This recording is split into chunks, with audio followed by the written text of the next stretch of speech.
के। उम्मीद करती हूँ तमाम लिसनर्स खैर व आफियत से होंगे और अपनी लाइफ को भरपूर तरीके से एंजॉय कर रहे होंगे। नई सुबह वेब रेडियो पर मैं हूँ आपके साथ आरजे पेरे मुनीर और मेरे साथ मौजूद है आरजे अक्सा। इनकी तरफ चलेंगे। लिसनर्स, हमारा साथ रहने वाला है अब से 1 घंटे तक का। हमारे प्रोग्राम का नाम है टॉक शॉक और जैसा कि इसकी टाइटल से ही अंदाजा हो रहा होगा, तो इस प्रोग्राम में हमारे साथ कुछ गेस्ट होते हैं और हम उनसे बात करते हैं और जानते हैं उनके बारे में। तो लिसनर्स, अब हम अक्सा की तरफ चलते हैं और इनको माइक देते हैं। अस्सलाम वालेकुम, क्या हाल चाल है आपके अक्सा, कैसी हैं आप? वालेकुम अस्सलाम, मैं बिल्कुल ठीक ठाक हूँ और उम्मीद करती हूँ कि पेरे मुनीर भी बिल्कुल ठीक होंगी, खैरियत से होंगी। और अस्सलाम वालेकुम मेरे प्यारे प्यारे लिसनर्स, क्या हाल चाल है आप लोगों के? आप लोग बता सकते हैं कि आप लोग इस वक्त क्या कर रहे हैं, क्या कर रहे होंगे? टॉक शॉक सुन रहे होंगे, इंतजार कर रहे होंगे कि हमारे पास इस वक्त कौन से गेस्ट मौजूद हैं या हम आपको किससे आज मिलवाने वाले हैं, वो भी आपको जल्द ही बताएंगे। लेकिन उससे पहले आप लोगों ने हमें बताना है कि आप लोगों का जो वीक है वो कैसे गुजर रहा है, आप लोग क्या कर रहे हैं अपने इस पूरे वीक में, क्या प्लान्स है आप लोगों के, और इसी के साथ साथ आप लोग गर्मी को कैसे एंजॉय कर रहे हैं। वैसे ये लिसनर्स, मैं मुझे बिल्कुल मजा नहीं आ रहा ना गर्मी में, तो इसलिए मैंने कहा आपसे पूछूं कि एंजॉय कर रहे हैं या फिर बस गुजार टाइम। तो आप लोग बता सकते हैं कैसे। सबसे पहले आपको बताते हैं कि आप लोग हमें सुन रहे हैं नई सुबह वेब रेडियो पर। हमारी वेबसाइट है www.naisuba.org/radio। इस पर सिर्फ आप हमें ही नहीं बल्कि हमारे मुख्तलिफ और भी शोज आते हैं और भी आरजेज आप लोगों के साथ मौजूद होते हैं। बहुत सारा कंटेंट आप लोगों के लेके आप उन्हें भी सुन सकते हैं। इसी के साथ साथ हमें तो आप सुन ही रहे हैं। आप हर वेडनेसडे को रात 9 बजे हमें सुनते हैं। इसी के साथ साथ मैं आपको बताती चलूं कि आप हमें इतनी सारी बातें कैसे बता सकते हैं जो मैंने आपसे अभी पूछी। बताने के लिए हमारे पास 2 तरीके हैं और वो क्या हैं। सबसे पहले तो जी आपने हमारा नंबर नोट कर लेना है जो कि आप लोगों को याद ही रहता है। हमारा व्हाट्सएप नंबर है 0330860000 यानी 00072। इस पर आपने हमें मैसेज करना है। चाहे तो आप टेक्स्ट मैसेज कर सकते हैं या वॉइस नोट भी भेज सकते हैं, लेकिन कॉल मत कीजिएगा क्योंकि कॉल नहीं उठाएंगे हम लोग आपकी, ठीक है जी? क्योंकि हम यहाँ पे आप लोगों से बातें करने में मसरूफ होते हैं ना। और इसके साथ साथ हम लोग ये भी कर सकते हैं कि आप लोगों के जो फीडबैक हैं जो कि हमें वॉइस नोट्स की सूरत में मिलते हैं, उन्हें भी हम अपने शो में शामिल जरूर करेंगे। इसी के साथ साथ हमारा फेसबुक पेज है www.facebook.com/naisubah-institute। यहाँ पर भी आप हमें अपने कमेंट्स कर सकते हैं। तो जी पेरे मुनीर, आप मुझे बताइए कि आपका वीक कैसा गुजरा, आपने क्या किया और कैसा लगा आज जब मैंने आपसे ओपनिंग करवाई। तो आपको कैसा लगा ओपनिंग करके, मजा आया? इसी तरह ओपनिंग करनी है अब आपने। जी जी बिल्कुल अक्सा, मेरा वीक बहुत अच्छा गुजरा और अभी तो वैसे भी मेरे एग्जाम्स होने वाले हैं, तो पढ़ाई में ही गुजरता है, आप समझे, पूरा हफ्ता। और मुझे आज ओपनिंग करके बहुत अच्छा लगा क्योंकि आज मेरा दूसरा शो है, तो मुझे बहुत मजा आया और इंशाल्लाह आगे भी मैं इसी तरह ओपनिंग करूंगी। ये तो बहुत अच्छी बात है। तो पेरे मुनीर, मुझे ये बताइए कि फिर हम गाने की तरफ चलें क्योंकि हमारे गेस्ट भी आ चुके हैं और उन्हें हम ज्यादा इंतजार नहीं कराएंगे। लेकिन सबसे पहले मैं चाहूंगी कि एनर्जी हासिल करने के लिए मैं एक कप चाय और साथ ही गाना सुन लूं, क्योंकि उसके बगैर ना मेरी एनर्जी अधूरी रहती है। तो लिसनर्स, अब चलते हैं जरा धड़कता भड़कता गाना सुनने के लिए और वापस आते हैं और फिर देखते हैं कि हमारे साथ कौन मौजूद है आज स्टूडियोज में। तो गाना है मतलबी, और ये गाना सुन के आते हैं वापस। और अभी आप लोग सोच रहे होंगे कि मैं ये वाला गाना क्यों प्ले कर रही हूँ। नहीं लिसनर्स, ऐसी कोई बात नहीं है। मतलबी तो कभी ना कभी बनना पड़ता है और बहुत सारे लोग होते भी हैं। लेकिन लिसनर्स, अब ये गाना सुनते हैं, इससे अंदाजा हो जाएगा कि हम कहाँ और किस हद तक मतलबी होते हैं। उसके बाद वापस आते हैं। आप लोगों ने कहीं नहीं जाना, सुनते रहना है नई सुबह वेब रेडियो पर talk shock with RJ Aksarzada and RJ Pere Munir.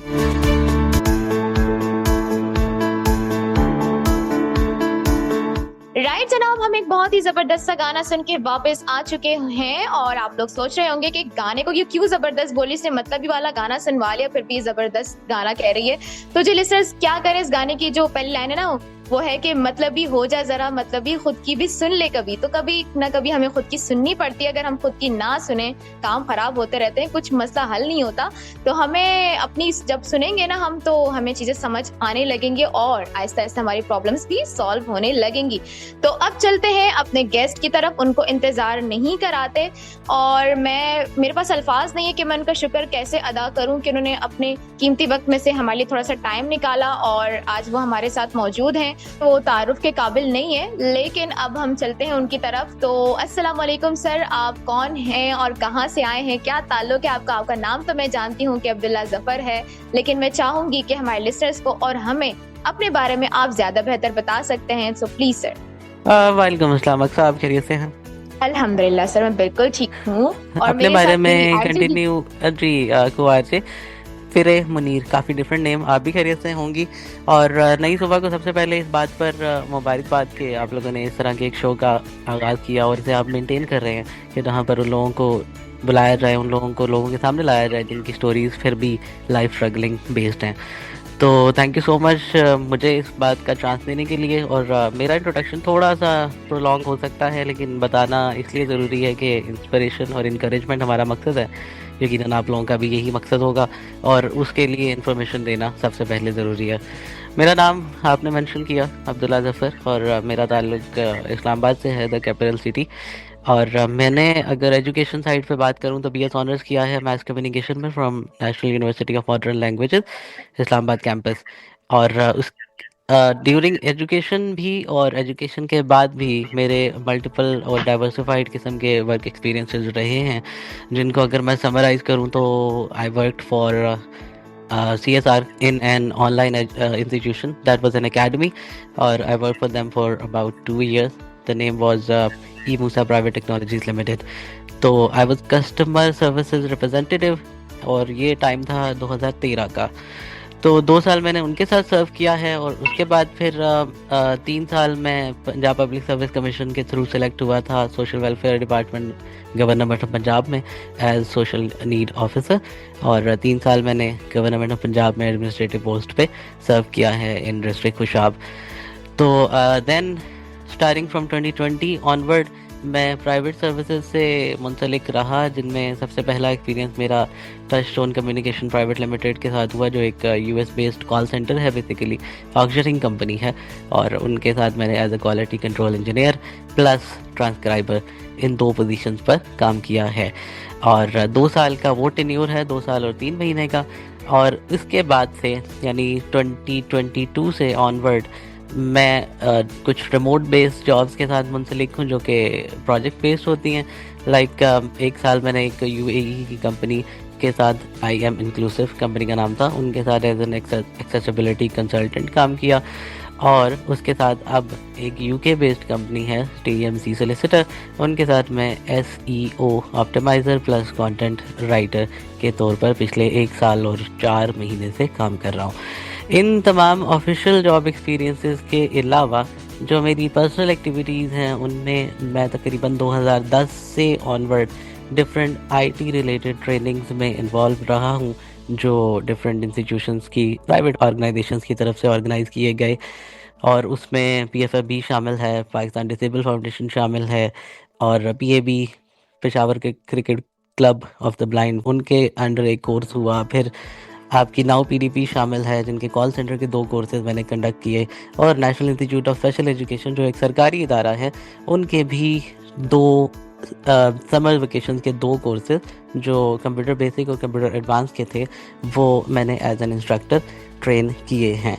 तो ये जो ट्रेनिंग वाला एस्पेक्ट है, इसको मैंने तकरीबन 10-12 साल को समराइज़ किया है, लेकिन इनमें तकरीबन 3-4 महीने का, कभी कभी 1 साल का डिफरेंस भी रहा है। लेकिन all of those training were related to IT और कंप्यूटर और मोबाइल और असिस्टिव टेक्नोलॉजीज। एक सिर्फ उसमें नया एस्पेक्ट था जो कि कॉल सेंटर का था।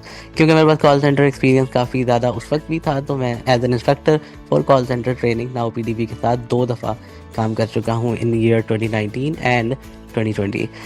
और इसके बाद 2023 से ऑनवर्ड मेरा अपना बिजनेस है लैपटॉप्स का। मैं लैपटॉप्स का वेयर हाउस ओन करता हूँ, जो इंपोर्ट एंड एक्सपोर्ट के क्राइटेरिया में आता है। और सेल परचेज का काम है, रिपेयरिंग का नहीं, सेल परचेज का काम है। तो ये कुछ लंबा लेकिन डाइवर्सिफाइड किस्म का एक्सपीरियंस था regarding business, regarding private job and regarding governmental job. Wow, जबरदस्त, माशाल्लाह। सर, आप हमारे लिसनर्स को ये बताएं कि आपका मैथ कम्युनिकेशन में इंटरेस्ट कैसे पैदा हुआ? इंटरेस्टिंग सी बात है कि मेरा बिल्कुल इंटरेस्ट नहीं था, अब भी नहीं है, लेकिन मैंने डिग्री की है। और उसकी रीज़न ये है कि जिस टाइम ये 2013 में जब मैंने यूनिवर्सिटी में एडमिशन लेना था, उस वक्त लैक ऑफ अवेयरनेस कहें या लैक ऑफ सोशल रिसोर्सेज कहें, लेकिन वो ऐसा टाइम नहीं था कि जब डिजिटल वर्ल्ड इतना ज़्यादा स्ट्रांग होता कि हम लोग इतने इंक्लूसिवली कनेक्टेड होते। तो वहाँ सिर्फ इतना ही हमारे सामने होना काफ़ी था कि हमारे किसी सीनियर ने कोई एक डिग्री की है या मल्टीपल सीनियर्स ने कोई डिग्री की है and they have done it successfully. तो हमारे लिए वो ही एक रोल मॉडल काफ़ी होता था कि ठीक है, फिर वो अगर उन्होंने किया तो हम भी कर सकते। तो मैथ कम्युनिकेशन में मेरे कुछ सीनियर्स थे और वो ऑलरेडी वहाँ से पास आउट हो चुके थे, तो मेरे सामने सिर्फ वो एग्जांपल थी। अदरवाइज मुझे इस बात पे फोर्स किया जाता था उस टाइम में कि मैं सिंपल बैचलर ऑफ आर्ट जो 2 इयर्स की डिग्री है, बीए जिसको कहते हैं, उसमें एडमिशन लूँ। उसके लिए मैं इंटरेस्टेड नहीं था, क्योंकि मेरा इंटरेस्ट शुरू से हमेशा आईटी में रहा है और कंप्यूटर को मैंने तब से दोस्ती की है जब मैं इवन नर्सरी में दाखिल हुआ था। तो इसलिए मैं ये चाहता था कि अब अगर इतना आपको आता ही हो कि आप ऑपरेट कर सकते हैं, तो फिर why not for education.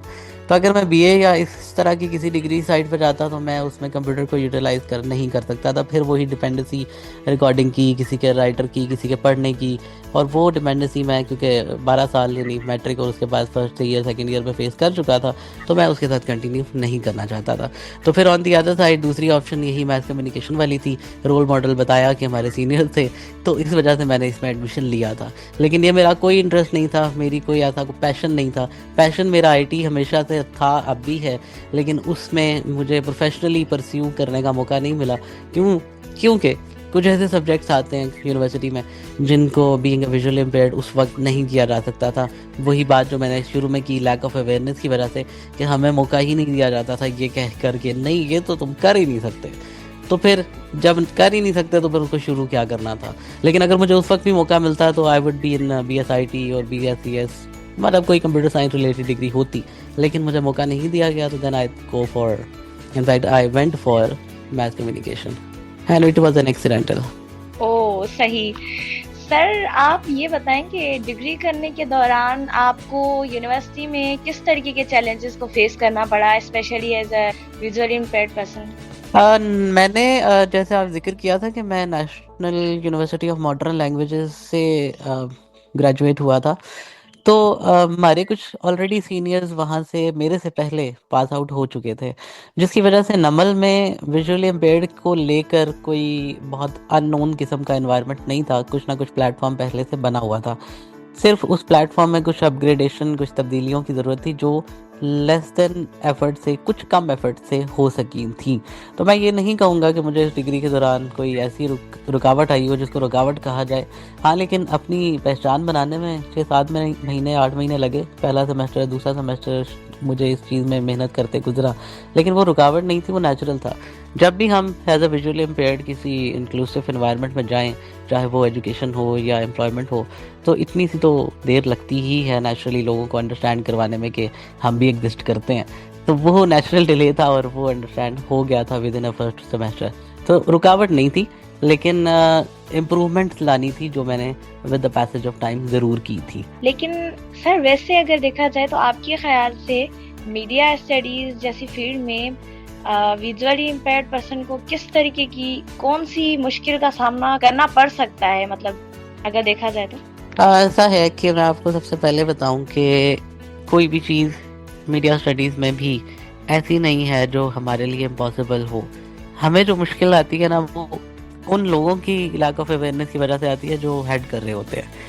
Teachers या एडमिनिस्ट्रेटिव स्टाफ अगर आपको मौका नहीं दे तो ये सबसे बड़ी मुश्किल होती है, और यही हमारे यहाँ होता है। ये सबसे पहले एजुकेशन फील्ड की बात कर रहा हूँ। अगर आप PR एंड एडवर्टाइजमेंट, इसमें स्पेशलाइजेशन है ना, तो अगर PR एंड एडवर्टाइजमेंट जो कि एक स्पेशलाइजेशन है मैथ कम्युनिकेशन में, उसकी बात करते हैं तो उसमें मोस्टली चीज़ें हैं ही ऐसी जो हम एज अ विजुअल इम्पेयर्ड रोज़मर्रा की ज़िंदगी में कर ही रहे होते हैं। ऐसे लोग जो सोशली इंटरकनेक्टेड हैं या बहुत ज़्यादा लोगों से उनका इंटरेक्शन रहता है, वो कहीं ना कहीं उन एक्टिविटीज़ को परफॉर्म कर रहे होते हैं जिनको हम डिग्री में या एज एन ऑफिशियल सब्जेक्ट पढ़ते हैं। बट हमें ये एक तासुर दिया जाता है कि क्योंकि आपको नज़र नहीं आता तो ये आप कैसे करेंगे, वो कैसे करेंगे। और ये सारी चीज़ें आ जाकर उसी अवेयरनेस से कनेक्टेड होती हैं जो हमारे माशरे में अब तो खैर काफ़ी इम्प्रूवमेंट आ गई, बट स्टिल गुंजाइश है इम्प्रूवमेंट की कि लोग हमें डिसेबल समझते हैं, डिफरेंटली एबल नहीं समझते। तो एक तो ये रुकावट है एजुकेशन सेक्टर में। लेकिन जब आप फिर उसको प्रोफेशनल सेक्टर में लेकर जाते हैं, यानी आपने डिग्री कर ली, अब आप जॉब की साइड पे जाएंगे, तो वहाँ बहुत ज़्यादा रुकावटें हैं। वहाँ ऐसी रुकावटें हैं, मैं ओपनली बात करूँगा, इसमें किसी की डिस्करेजमेंट नहीं है, लेकिन शायद हम मिलकर इसके लिए कोशिश करें तो कोई नया रास्ता तलाश कर सकें। वहाँ पर ऐसी रुकावटें हैं कि आपको ये जो मीडिया चैनल्स वाले हैं ये मोस्टली एंटर भी नहीं होने देते, क्योंकि उनके नज़दीक अभी भी किसी के पढ़े लिखे होने का स्टैंडर्ड यही है कि उसकी सेंसेस सलामत हों, देखने वाली, सुनने वाली, चलने वाली। अगर उनमें से कोई एक सेंस भी कम है तो वो पढ़ा लिखा नहीं हो सकता, वो झूठ बोल रहा है। और ये अनफॉर्चुनेट है। हम मतलब आज 2025 में मैं ये बात कर रहा हूँ तो रेलेवेंट नहीं लगती, लेकिन हमारे यहाँ स्पेशली इन पाकिस्तान या specially in third world countries ये आज भी एक रियलिटी है।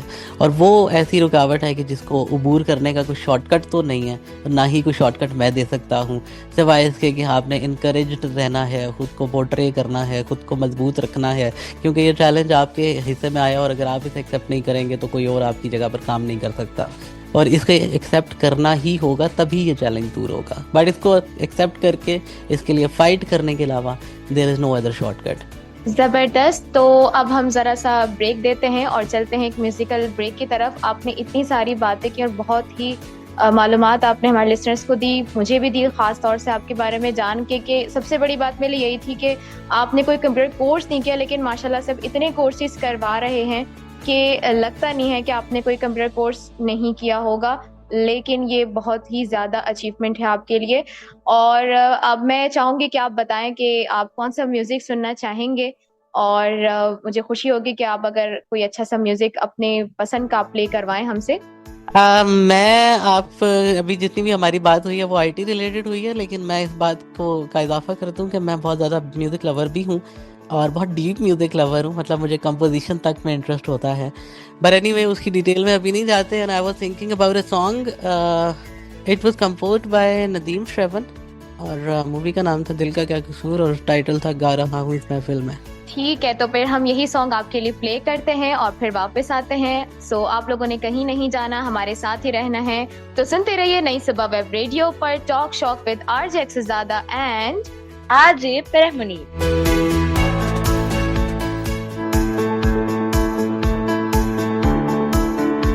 राइट, तो लिसनर्स हम आ चुके हैं एक अच्छा सा गाना सुनकर वापस।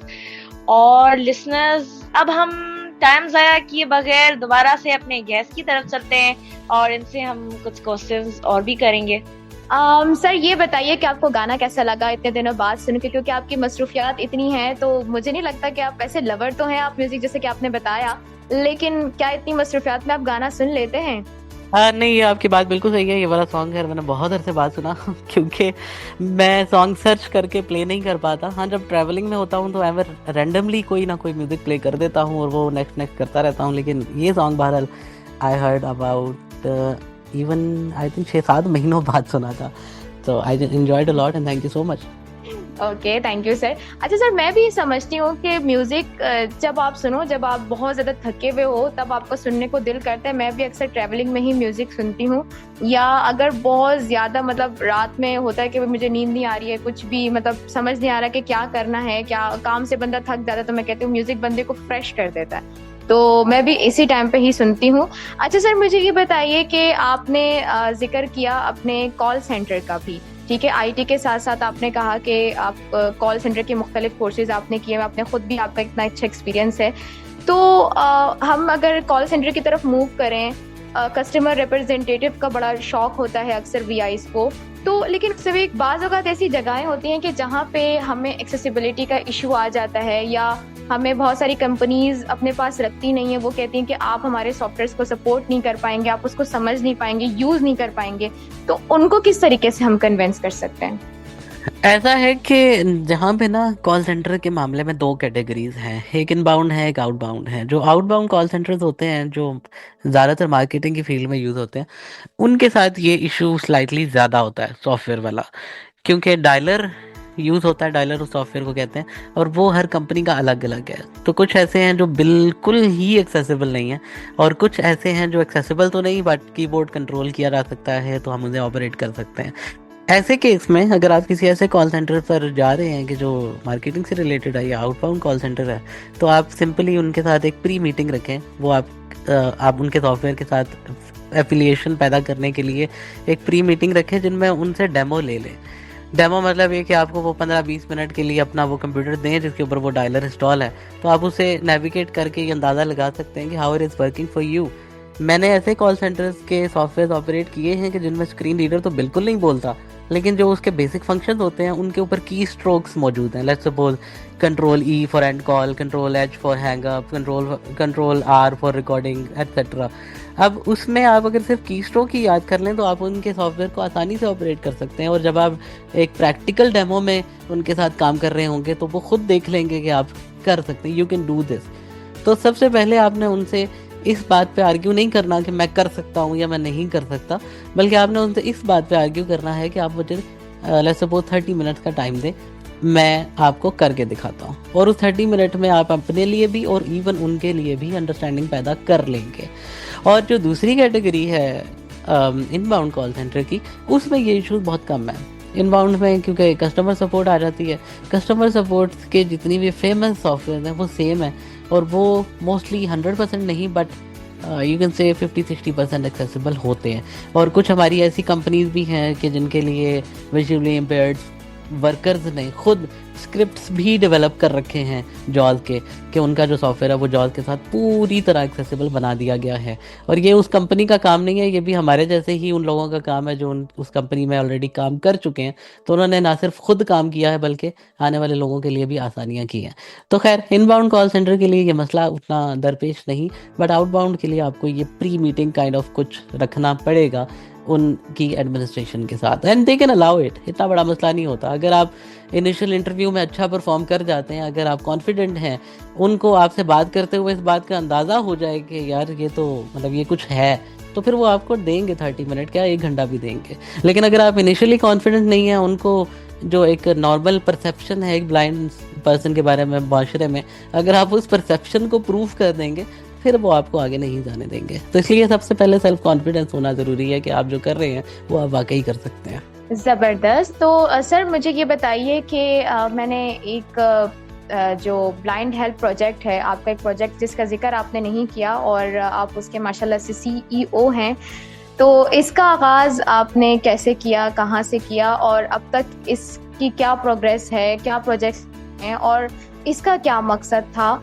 क्योंकि इसका जिक्र मैं चाह रही थी कि मैं करूं, आपसे पूछूं इसके हवाले से, और काफ़ी अब तक माशाल्लाह ये चल भी रहा है और काफ़ी खिदमात इसकी हैं जो कि VI इसके लिए अंजाम दे रहा है। तो इस बारे में आप प्लीज़ बताइए कि ये आपका क्या प्रोजेक्ट था, कि कहाँ से आपको इसका आइडिया आया? ब्लाइंड हेल्थ प्रोजेक्ट क्योंकि एक सोली वॉलंटियर बेस्ड सेटअप है, और 2012 में एक ग्रुप, फेसबुक ग्रुप बनाया गया था ब्लाइंड हेल्थ प्रोजेक्ट के नाम से, जो मैंने नहीं बनाया था, इसके ऑनर समवन डिफरेंट मेरे फ्रेंड लिस्ट में हैं, उन्होंने बनाया था। और मकसद यही था जो मकसद मेरा था, कि लोगों को ऐसा प्लेटफॉर्म प्रोवाइड किया जाए कि जहाँ पर वो लोग अपनी IT रिलेटेड मसाइल को एड्रेस करवा सकें। लोग क्वेश्चन करते थे उनके कमेंट्स में, जिनको पता होता था वो आंसर करते थे। तो मैंने भी वो ग्रुप ज्वाइन किया था, 2012 की बात कर रहा हूँ। 2013 में उन 2 लोगों को जिन्होंने वो ग्रुप बनाया था, जो वो उसको उस वक्त एडमिन भी कर रहे थे, उनको ये आइडिया आया कि क्यों ना एक वेबसाइट भी होनी चाहिए जिसके ऊपर हम अपने सारे सॉफ्टवेयर वगैरह होस्ट किया करें, स्पेशली जो असिस्टिव रिलेटेड सॉफ्टवेयर्स हैं, ताकि लोगों को कोई सॉफ्टवेयर चाहिए हो तो यहाँ पोस्ट भी ना करना पड़े, बल्कि वो हमारी वेबसाइट से जाकर उठा ले। तो इस मकसद के तहत उन्होंने 2013 में एक बेसिक वेबसाइट बना ली, blindhelp.tk उस वक्त हुआ करती थी। बेसिक से मेरा मुराद ये है कि वो बहुत सिंपल वेबसाइट थी, HTML बेस्ड, उसमें कोई CMS या सुपर सिक्योरिटी पर्पसेस यूज़ नहीं हुए थे। तो वो वेबसाइट फिर ग्रो करते करते इतनी पॉपुलर होती गई कि with the passage of time उसे किस तरह अपग्रेड किया उसके बारे में बाद में जिक्र करता हूँ। लेकिन 2014 में मुझे उन्होंने, क्योंकि मैं ग्रुप में ऑलरेडी एक्टिव था, फेसबुक ग्रुप में, और पूरी तरह से हर चीज़ का आंसर भी कर रहा था और लोगों से पर्सनली भी कनेक्ट हो गया उसी ग्रुप के थ्रू। ज़ाहिर है जब आप बहुत ज़्यादा कहीं किसी जगह पर कम्युनिटी में एक्टिव होते हैं तो लोग आपको जानने लगते हैं, फिर बजाय पोस्ट करा रहा हूँ तो ये चीज़ें वहाँ से शुरू हुई थी। तो फिर उन्होंने जो एडमिन थे मुझे रीच किया इसलिए कि आप ऑफिशियली हमारी टीम में शामिल हों। और मज़े की बात ये थी कि उन्होंने सिर्फ मुझे टीम में ही शामिल नहीं किया था, लेकिन बल्कि मुझे लीड में शामिल कर दिया था। यानी मुझे एक तरह से CEO की ही ऑफ़र कर दी थी कि प्रोजेक्ट तो हमारा है लेकिन आप चलाएं। तो वो 2014 का सितंबर या अक्टूबर था जब मैंने ब्लाइनर प्रोजेक्ट को ऑफिशियली ज्वाइन किया था एज CEO, और तब से लेकर आज तक ये चल रहा है। और हमने जो इसमें अचीवमेंट्स की वो ये थी कि पहले वो जो बेसिक सी वेबसाइट थी उसको हमने एक CMS बेस्ड ड्रूपल पर वेबसाइट बनाई। फिर उसके बाद और हमारे सोशल मीडिया फेसबुक से अलावा बने, जिसमें व्हाट्सएप की कम्युनिटीज़ थी, टेलीग्राम है, ट्विटर हैंडलर हैं, लिंक्डइन की कंपनी है, और फेसबुक तो खैर पहले था ही, फिर फेसबुक पेज है, और फिर हमारी डिफरेंट इंटरनेशनल कंपनीज़ के साथ इल्हाक या पार्टनरशिप्स हुई, उन्होंने हमें अपनी सर्विसेज दी। और इस वक्त मैं अगर लिस्ट डाउन करूं तो आई बिलीव हम लोग 9 इंटरनेशनल टेक जाइंट्स के साथ पार्टनरशिप में हैं। और पार्टनरशिप ये इस तरह की है कि वो लोग अपनी अपनी सर्विसेज BHP को या BHP के बेनिफिशरीज़ को फॉर फ्री या विद मैसिव डिस्काउंटेड ऑफर्स करते हैं। और इनमें माइक्रोसॉफ्ट शामिल है, सॉलिड फाइल है, ड्रूपाक है, मेगा इनकॉर्पोरेटेड है, उसके बाद IDM टॉनिक इनकॉर्पोरेटेड है, जिसका फेमस प्रोजेक्ट IDM आप लोगों को सुनने में आया होगा, इंटरनेट डाउनलोड मैनेजर, वो लोग हैं। और इस तरह की और 4-6 कंपनीज और भी हैं जिनके नाम फौरी तौर पे मुझे लिस्ट में नहीं आ रहे, but these are total number of 9 जो हमारे साथ इंटरनेशनली कोलैबोरेटेड हैं। और ये जो वेबसाइट जो एक सिंपल HTML पेजेस से शुरू हुई थी, आज हमारे around 5 to 6,000 visitors per day हैं सिर्फ वेबसाइट पे। जो फेसबुक या टेलीग्राम या व्हाट्सएप कम्युनिटी के लोग हैं उनकी एक्टिविटी इस नंबर से डिफरेंट है, सिर्फ विजिट्स पर डे हमारे अराउंड 6,000 है। तो we are just growing up. और अब नेक्स्ट यानी 2025 ऑनवर्ड के लिए कुछ हमारे प्रैक्टिकल प्लान्स हैं कि हमने कुछ ऐसे सेटअप करने हैं जो ऑन ग्राउंड भी होंगे। अब तक जितना भी हमने किया वो सिर्फ ऑनलाइन है, लेकिन अब हमारा ये मकसद है कि कुछ ऑन ग्राउंड पाकिस्तान में किया जाए जो उन लोगों को भी सपोर्ट कर सके जो अभी ऑनलाइन एक्सेस तक नहीं पहुंच सके बल्कि इससे पीछे हैं, बेसिक लेवल पे हैं। तो उनके लिए हमने कुछ ऐसे सेक्टर्स बनाने हैं, कुछ ऐसा लैब्स या कुछ ऐसा सेटअप करना है जहां उनको ऑन ग्राउंड ट्रेनिंग दी जाए। ये 25 ऑनवर्ड का प्लान है ब्लाइनर प्रोजेक्ट का।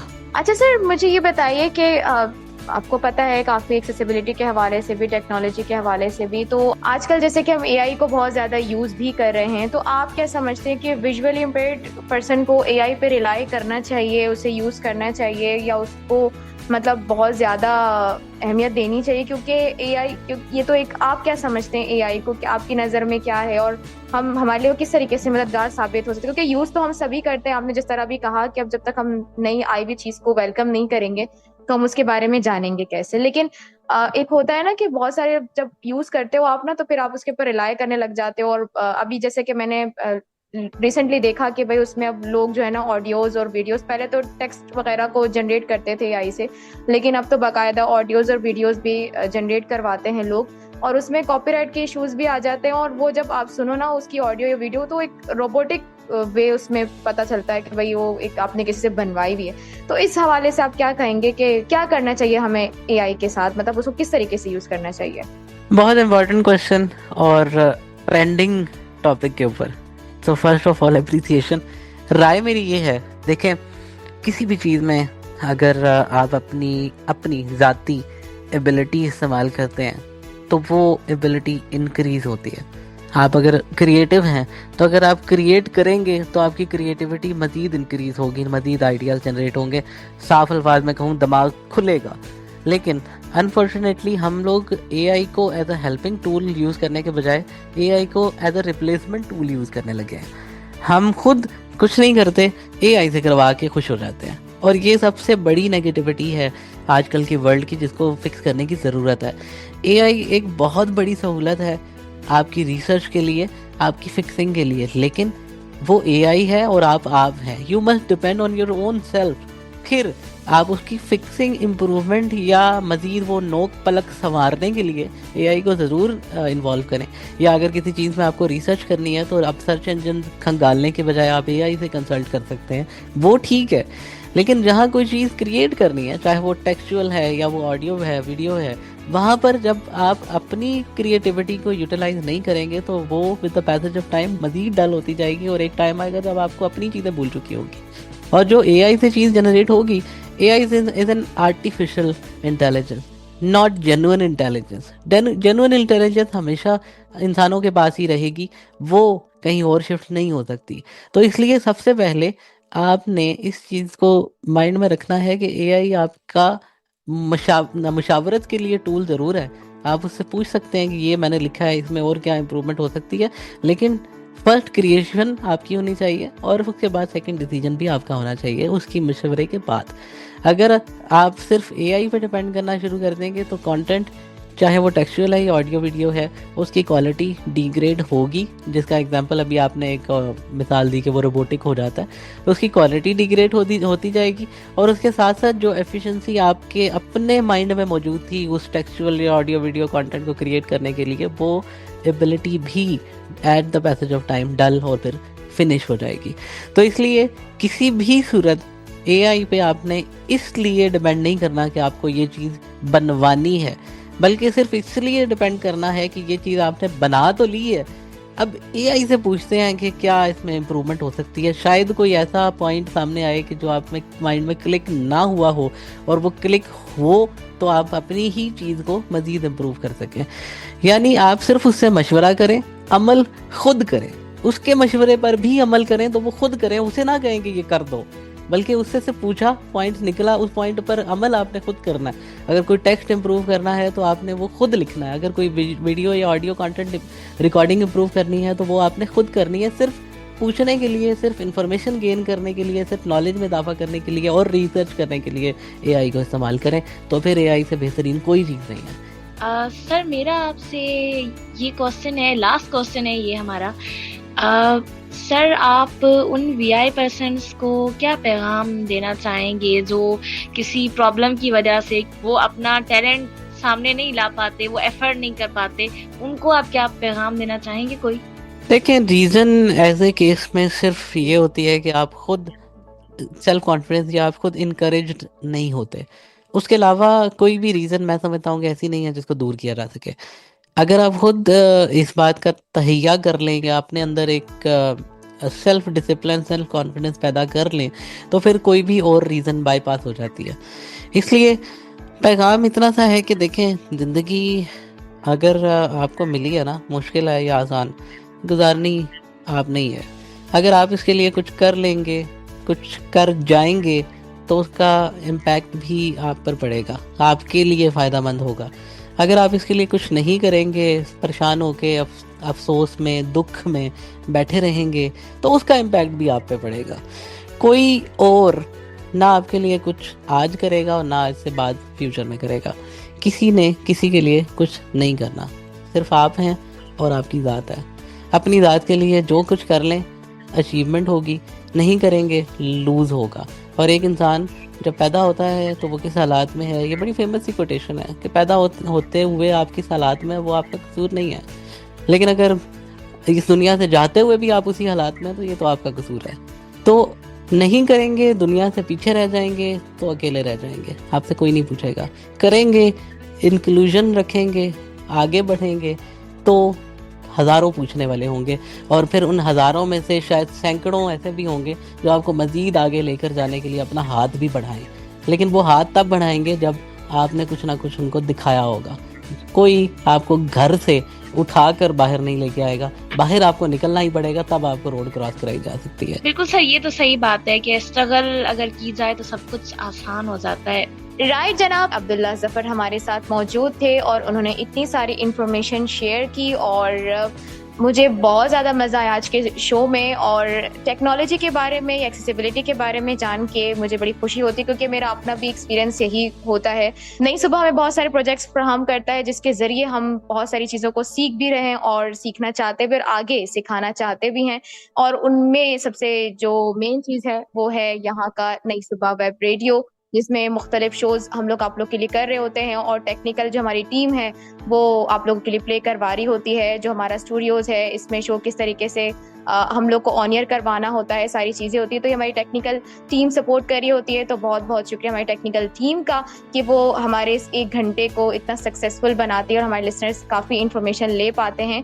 सो अब आप लोगों से इजाज़त चाहने का वक्त आ चुका है, क्योंकि वक्त है बहुत कम, और अब चाहूँगी आप लोगों से इजाज़त। आप लोगों से इंशाल्लाह फिर किसी शो में मुलाकात होगी, तब तक के लिए मुझे दीजिए इजाज़त। अक्सरज़ादा इस साइनिंग ऑफ, फी अमानिल्लाह। जी तो लिसनर्स, उम्मीद करती हूँ कि आपको हमारा आज का प्रोग्राम पसंद आया होगा, और जनाब अब आपसे मुलाकात होगी अगले प्रोग्राम में। तब तक के लिए अपना बहुत सारा ख्याल रखिए।